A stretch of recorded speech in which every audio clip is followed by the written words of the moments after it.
Welcome back, Landray Motovlogs. Mag-unbox nga pala tayo ng accessories para sa ating motor.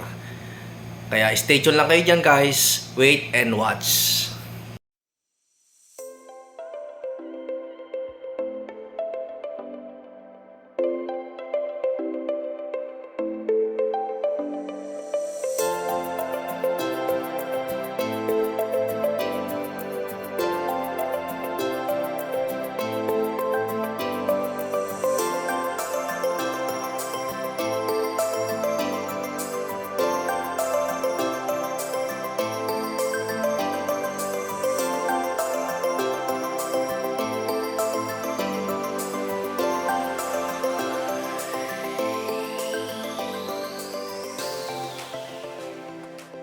Hello guys, i-unbox nga pala natin yung bagong tire hugger na nabili natin sa TikTok.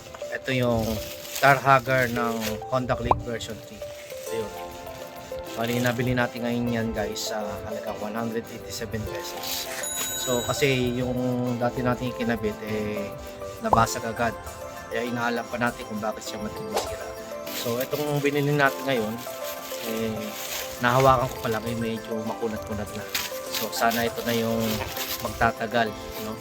Kasi yung pala yung pangunahing issue sa mga bagong design ng Honda Click version 3, yung tire hugger na binibenta nilang accessories. Kaya hindi ako nasiyahan sa design na yun. Kaya bumili naman tayo yung old design. So ngayon, alamin natin ngayon kung ito nga ba mas tatagal at compatible pa rin ba para sa Honda Click version 3, kasi kadalasan nakita ko doon sa version 2 150 tsaka version 2 na 125cc. So yan lang guys, tara check na natin ngayon yan guys.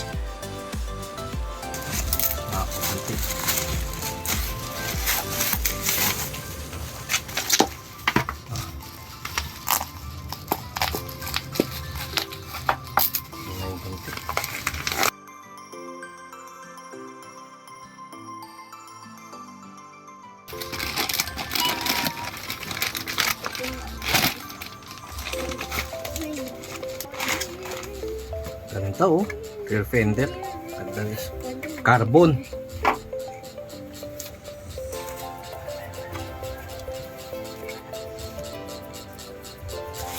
Kabit na natin guys.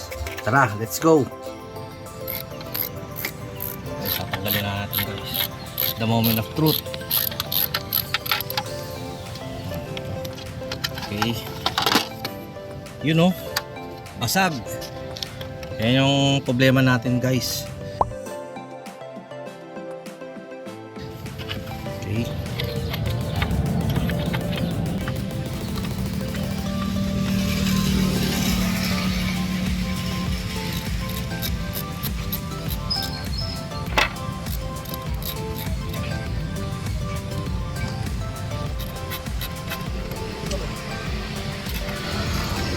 Okay. Okay. Tayo sa kabila. Nawala nga lang guys yung screw, pero gagawa na lang natin ang paraan.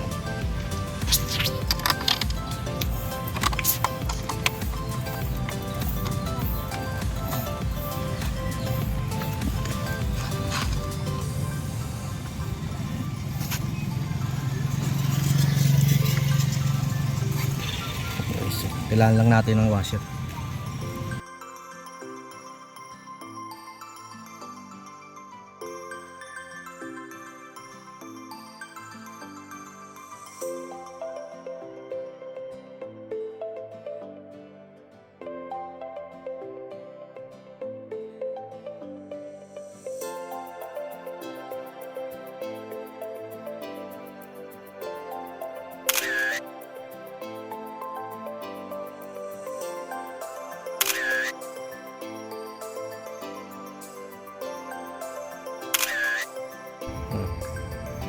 Papalitan pa rin natin ng original screw yan kapag napadaan tayo sa shop.